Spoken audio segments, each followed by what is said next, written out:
up, guys? Welcome back to Pat. Welcome back. Yes, today we have the ultra popular, ultra sold out Ultralight 2, yes, by Finalmouse. Yeah. So this is a very freaking expensive mouse. It's 120 bucks. And let's start off with the packaging, the box. And the box, here it is. I'd say it's probably kind of basic and not the most eye-catching box ever. Yeah. I'm just nitpicking. I don't really care about style, the box. Honestly. It's cool style. Because like the G-Wolf Skull, it has that really cool packaging with like the really like cool the metal tin in box, there. the tin box and stuff. And of course, it comes with infinity skins. We'll go over that soon. So this is our review. Let's get it started off with the shape.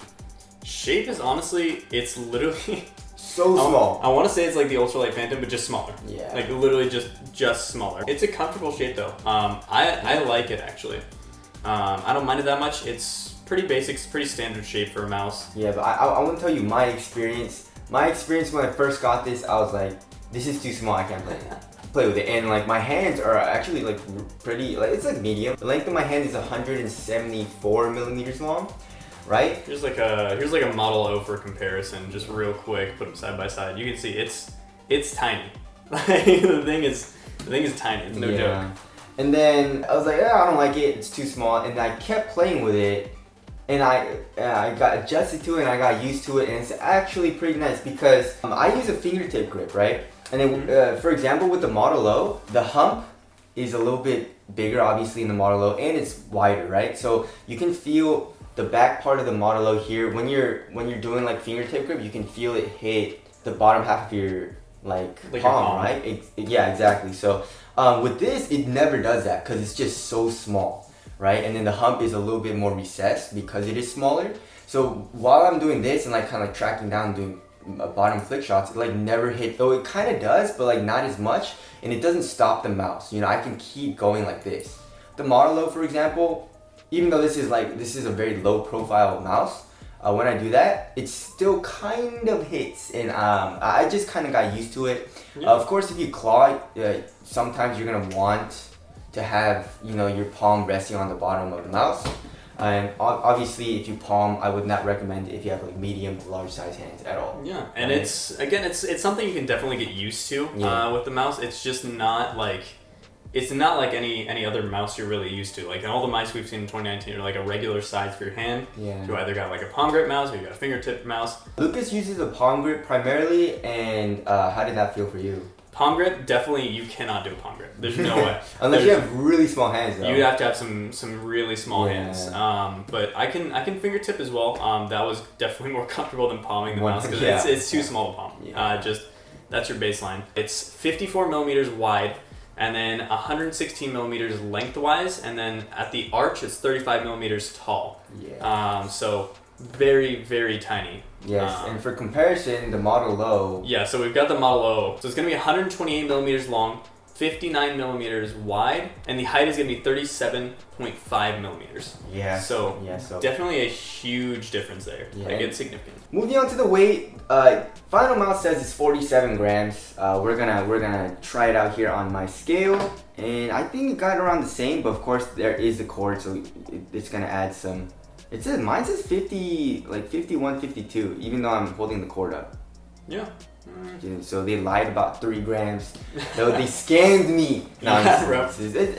With the quarter and stuff like that, it's kind of hard to measure the weight, but it's probably around 49, 48 grams. But don't get us wrong, this mouse is unbelievably light. Like unbelievably. When I first got this, I texted Lucas. I was like, dude, because like the Model O, the Model O is like super light. I was like, this is light when I first got the Model O. And then I was like, this feels fake. And then I had the Model O right next to it. I was like, this feels even lighter than the Model O. And then the Model O feels like a brick now because this is so light, you know? Going from 67 grams to 47 grams, a 20 gram difference. Insane. It made the Model O feel like a brick, which I didn't think was going to be possible. Exactly. So the sensor is going to be the 3360 sensor, which we've seen in Finalmouse before this.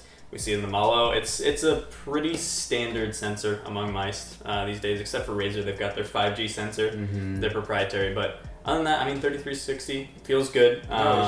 No software for it, so the DPI button's going to be at the top here.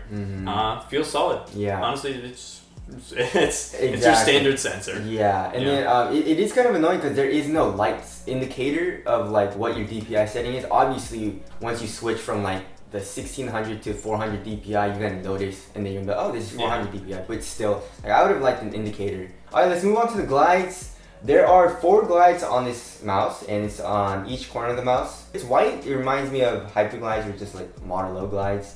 Yeah. And they're very smooth. Yeah, the glides are very solid. Yes. Solid stock glides. I would say Hyperglide-like. Hyperglide-like, yeah. Definitely. I mean, they're up there with the Model O as far as stock glide goes. Yes. That is nice that you're paying $120, but you're getting, the premium quality. Exactly. Which is good. Yeah, they better, dude. $120. Oh my god, they better. I know, yeah. I wouldn't say it's as fast as the Model O though. Just from my experience, like when maybe it has to do with the weight a little bit. Yeah. I think maybe the material's the same because like the 20 grams, the Model O seemed to slide a little bit more. Yeah, it could be the extra weight. Who knows? Yeah, I don't know. Yeah, I mean the glides are pretty still, smooth on there. Yeah, don't get me wrong, it's still really smooth. But yeah. It just felt a little bit smoother on my Model O. Is just what I'm trying to say. Yeah, for sure. Yeah. All right, moving on to the buttons and the scroll wheel. Alright, so the buttons actually feel really, really good. Yes, I love the left and right click buttons. Very clicky, very tactile. Super, super tactile. Yeah. So like you have to be very, very intentional when you're clicking this, and I like that. You're not going to accidentally like double click or anything like that. They feel really, really nice. They feel really nice. I just love the click sound as well. There is a little bit of an indent on the 1 and 2 buttons. It kind of like hugs your fingers, so that feels great. Yeah. The actuation force isn't too high. I'd say it's actually kind of medium. The side buttons, the mouse is just so small that your thumb is always kind of like covering them. But that's not a huge deal. It's super easy to press. You don't really have to move your thumb to press them. So that's kind of nice. Pretty light actuation on those. Yeah. I found myself sort of like accidentally clicking both of them sometimes. Really? But I mean, after a little bit of adjustment, it's not a huge deal. Yeah, you definitely have to get used to it. It protrudes out a lot, and actuation force is very light. Of course, you do have a DPI button. I don't think this is reprogrammable because there is no software for this mouse. It's just a plug and play. And then the scroll wheel is not bad. Scrolling down, it feels great, but scrolling up, there is a little bit of resistance, and it kind of reminds me of the FK2, where it just feels a little muddy, and it feels a little mushy, So it's not as tactile while going up. I don't know if it's just my mouse, but like when I'm going up, it doesn't feel that great, and when I'm going down, it feels a little better. Yeah, for sure.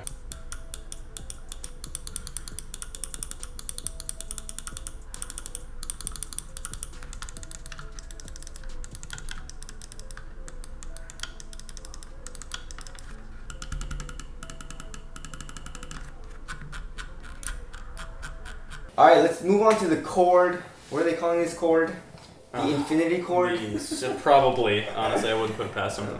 Yeah. It's the new thinner Phantom cord. Phantom cord. Okay. It feels good. It feels like standard paracord. I'm gonna be honest with you. Yeah. It feels a little bit looser than the Viper, but not as loose as the Model O. You know what I'm saying? Yeah. It definitely, you will notice it move around a little bit if you're moving it, and that's mainly just because it's 47 grams. Yeah.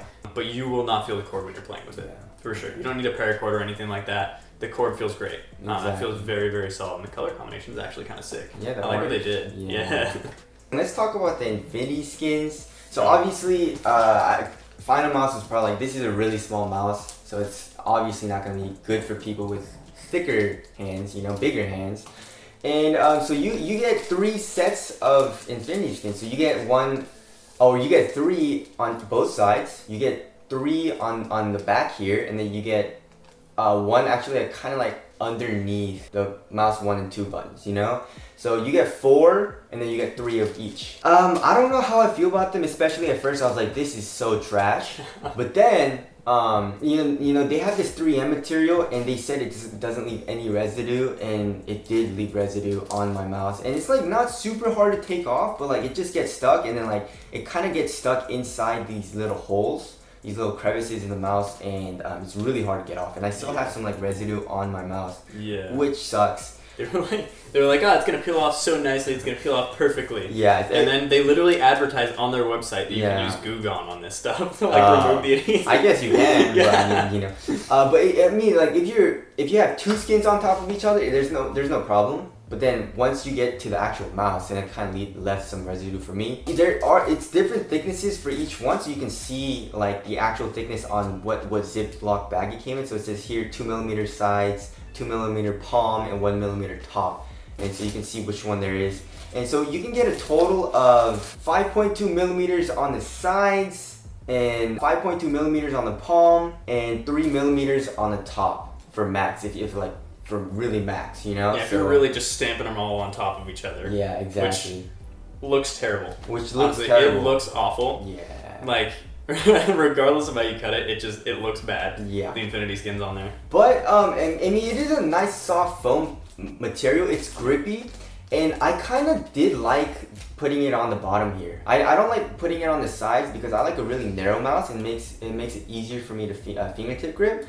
But if you like something like if you're like a palm grip user and you want something against the palm of your hand and then kind of like fill up your hand a little bit more, then it feels a lot better with it. So don't get me right, it works, but also like when you put the bottom on, it like kind of scrunches up because it doesn't really like fit like this curved shape too well, Yeah. But it works. It works, and I like how you can customize it, and I don't want to hate on it, but it looks like crap though, to be honest. Yeah, for sure. There's the infinity skins. If you guys want to customize it and stuff, you guys definitely can. So if you add all of the infinity skins onto the mouse, it's give or take 18 grams more. Yeah, which honestly is not bad. Basically like the Model O, you know what I'm saying? So I mean, it would just get a bigger mouse, I would say, if you don't like the infinity skins. Yeah. But I mean, just know that you're getting a smaller mouse, and if you have a bigger hand, you can use these to remedy that.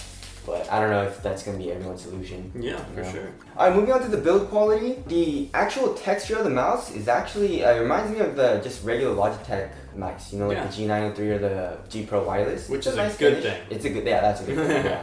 It's smooth. It's not super grippy, but I wouldn't say it's slippery. It just feels nice in hand, and it doesn't really like leave a lot of fingerprints. Which definitely very grippy with the adhesive that's left on there. Yeah, 100%. Yeah. And then I mean, no button wobble like at all. It's a solid mouse. It's very good build quality. Very premium build quality. Yeah, and also obviously the holes are on the bottom, but like if you press it and you press it hard, there's no wobble or anything in the plastic, so it's very well made. All right, moving on to the RGB. There is no RGB besides, I guess, the sensor. Yep. All right. Cool. There you go. Next category. Cool. Yeah. So and also there's no software. No software. Which sucks. I mean, there is like a third-party one, which is kind of janky that I read about. There is no actual software from Finalmouse for this. Wrapping things up, $120 is really expensive, but I'd say I enjoyed playing with this mouse. Yeah, I pretty much enjoyed it. Yeah. I'd say it's worth a shot. It's an extremely unbelievably light mouse. It's definitely the first of its kind. And unbelievably small too. But I would highly recommend it, but it is super expensive and hard to get. So that's our review on the Finalmouse Ultralight 2. Hope you guys enjoyed the video. Thank you guys for watching, and we'll see you guys in the next one. See you in the next one.